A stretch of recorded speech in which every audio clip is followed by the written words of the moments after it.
ସେମିତି ଆଉ ନାହାନ୍ତି,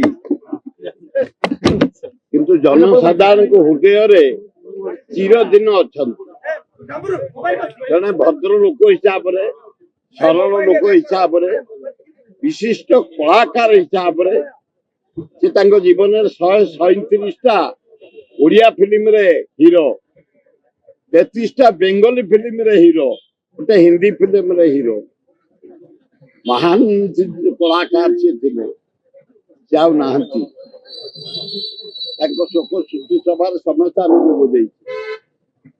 ତାଙ୍କ ମୃତ୍ୟୁ ବେଳେ ବି ସମସ୍ତେ ଆମେ ଏକତ୍ରିତ ହେଇଥିଲେ। ଏ ସ୍ନେହ ରହିବ ତାଙ୍କର ମାନେ ଚନ୍ଦ୍ରସୂର୍ଯ୍ୟ ଥିଲା ପର୍ଯ୍ୟନ୍ତ। ତାଙ୍କ ପୁଅ ବାବୁ କିଷାନ ବଢିଆ ବି ନାଁ କରୁଛି, କଳାକାର ହିସାବରେ ବହୁତ ସୁନାମ ଅର୍ଜନ କଲାଣି। ତାଙ୍କୁ ଈଶ୍ୱର, ଆଲ୍ଲାହ, ଯୀଶୁ, ବୁଦ୍ଧ, ନାନକ, ଜଗନ୍ନାଥ ଆଶୀର୍ବାଦ ଦିଅନ୍ତୁ। ତାଙ୍କ ସହିତ ସମ୍ପର୍କ ମୋର ହୁଏ ପ୍ରାୟ 40 ବର୍ଷ ଉର୍ଦ୍ଧ। ସେ ଛାତ୍ର ଥିଲାବେଳେ ଆସିକି ଆମ ପାଖେ ବସନ୍ତି, ଉଠନ୍ତି।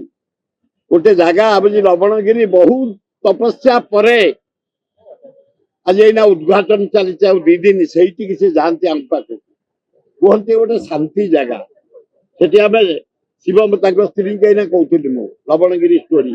11 ତାରିଖରେ ଆମର ମନ୍ଦିର ଉଦ୍ଘାଟନ, ଠାକୁର ପୂଜା ଆରମ୍ଭ ହବ। ତେଣୁ ତାଙ୍କ ଦୁଃଖରେ ଆମେ ସମସ୍ତେ ଦୁଃଖିତ। ତାଙ୍କ ଆତ୍ମାର ସଦ୍ଗତି ହଉ ଈଶ୍ୱରଙ୍କ ପାଖେ ପ୍ରାର୍ଥନା। जदि आपंक आम भिडी भल लगा तेब आम चैनल को लाइक, शेयर और सब्सक्राइब करने को जमा भी भूलु नहीं।